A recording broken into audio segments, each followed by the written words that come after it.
Good morning student. आज हम Hindi grammar में चैप्टर 15 रीड करेंगे। विराम चिन्ह कि विराम चिन्ह होते हैं वो क्या होते हैं, किसे कहते हैं विराम चिन्ह। तो हम जब भी हम पढ़ते हैं लिखते हैं तो लिखते वक्त पढ़ते वक्त हम जहाँ भी रुकते हैं वहाँ पे जिन चिन्हों का प्रयोग किया जाता है जो चिन्ह लगाए जाते हैं उन्हें विराम चिन्ह कहते हैं। अब यहाँ पे चित्र देखिए, चलो राहुल खेलने चलते हैं। तो यहाँ पे चलो राहुल, यहाँ थोड़ी देर रुके तो यहाँ पे ये विराम चिन्ह लगा है। खेलने चलते हैं, यहाँ पे पूर्ण विराम लगा है। नहीं मैं नहीं आ सकता, तो यहाँ पे ये थोड़ी देर के लिए रुका है तो यहाँ पे ये विराम लगा है। और यहाँ पे ये वाला यानी यहाँ पे अल्प विराम लगा है, यहाँ पे पूर्ण विराम लगा। और यहाँ पे चलो राहुल यानी यहाँ पे संबोधित किया तो यहाँ संबोधन बोधक लगा है।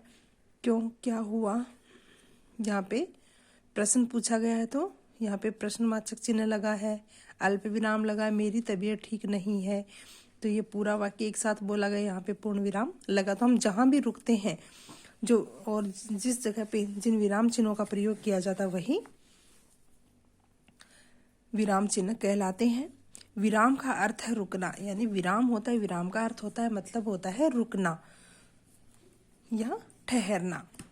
हमें बोलने लिखने व पढ़ने में अपने भावों को सही रूप से प्रकट करने के लिए बीच बीच में रुकना पड़ता है।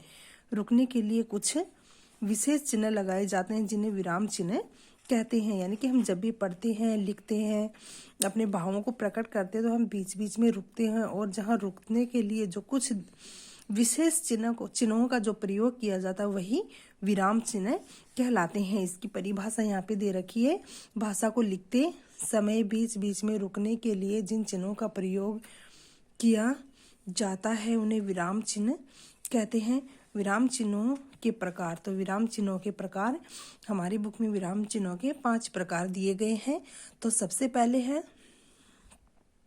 विराम चिन्ह कई प्रकार के होते हैं, जिनमें से कुछ प्रकार के विराम चिन्ह नीचे दिए गए, इन्हें पढ़िए और समझिए। तो हमारी पुस्तक में 5 प्रकार के विराम चिन्ह दिए गए हैं। सबसे पहले है पूर्ण विराम। सबसे पहला है पूर्ण विराम। तो पूर्ण विराम होता है वो इस तरीके से लगाया जाता है, वाक्य के पूरा होने पर प्रयोग किए जाने वाले चिन्ह को पूर्ण विराम चिन्ह कहा जाता है। जैसे यहाँ पे उदाहरण दे रखे हैं, रिया चित्र बना रही है, तो ये पूरा वाक्य बोला गया तो यहाँ पे पूर्ण विराम है। सपना खीर बना रही है, तो ये पूरा वाक्य है, एक साथ हम बीच में रुके नहीं, तो पूरा वाक्य एक साथ बोला तो यहाँ पे भी पूर्ण विराम है। तो इस प्रकार जो वाक्य होते हैं उनके विराम चिन्ह लगाए जाते हैं। नेक्स्ट आता है सेकंड अल्प विराम चिन्ह।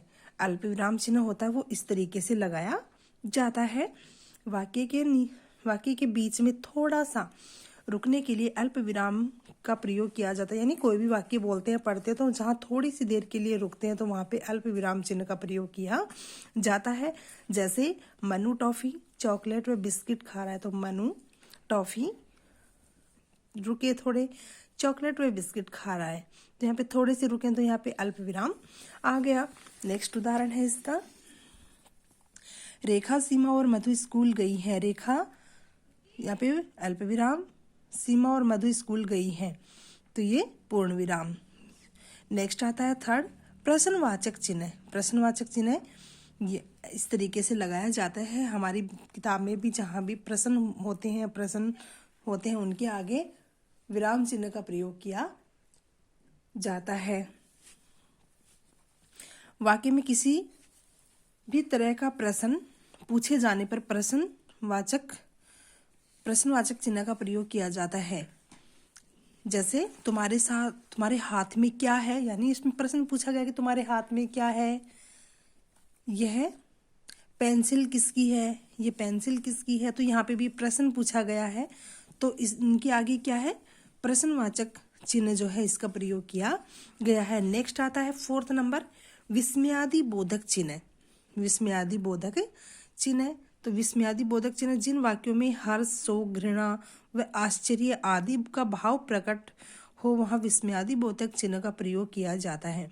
यानी कि ऐसे वाक्य होते हैं जहाँ खुशी होती है, दुख होता है, घृणा होती है या फिर आश्चर्य होता है, तो उन जगह पे इनके साथ जो जब ये मन के भाव होते हैं, इन भावों को जब प्रकट किया जाता है और वहाँ पे जिस चिन्ह का प्रयोग किया जाता है उसे विस्मयादि बोधक चिन्ह कहते हैं। तो विस्मयादि बोधक चिन्ह इस तरीके से यहाँ पे लगाया जाता है। उदाहरण है इसके, आहा मजा आ गया, हाय मेरा सारा सामान चोरी हो गया, हे भगवान ये क्या किया, अरे देखो कितनी बड़ी इमारत। तो ऐसे हम आहा मतलब कोई भी हमारे मुख से पहले जो भाव निकलता है उसके आगे इस चिन्ह का प्रयोग किया जाता है, विस्मयादि बोधक चिन्ह होता है। नेक्स्ट आता है फिफ्थ उद्धरण चिन्ह। तो उद्धरण चिन्ह इस प्रकार से लगाया जाता है, इस तरीके से लगाया जाता है, कहीं एक लगाया जाता है तो कहीं दोनों तरफ ये दो दो लगाए जाते हैं। हाँ, किसी पुस्तक, व्यक्ति के उपनाम, शीर्षक आदि में और किसी के द्वारा कही गई बात को उसी के शब्दों में लिखने पर उद्धरण चिन्ह का प्रयोग किया जाता है। जैसे यहाँ पे अगर रामायण है, इसके लगा हुआ एक प्रसिद्ध ग्रंथ है, तुम मुझे खून दो मैं तुम्हें आज़ादी दूंगा, यह सुभाष चंद्र बोस ने कहा। तो इस तरीके से जो बोले जाते हैं उनके ये उद्धरण चिन्ह जो होते हैं, उद्धरण चिन्ह लगाए जाते हैं। तो ये हमारे विराम चिन्ह हैं, विराम चिन्ह हमने अभी पढ़े हैं। तो इन विराम चिन्हों को, इनकी परिभाषा और इन विराम चिन्ह जो पढ़े हैं इनको आपको भी अच्छे से पढ़ना है। हमने हमारी पुस्तक में क्या सीखा, भाषा को लिखते समय बीच बीच में रुकने के लिए जिन चिन्हों का प्रयोग किया जाता है उन्हें विराम चिन्ह कहते हैं। विराम चिन्ह कई प्रकार के होते हैं, जैसे पूर्ण विराम, अल्प विराम, प्रश्न वाचक, विस्मयादि बोधक और उद्धरण चिन्ह। ये आपको पढ़ना है। धन्यवाद।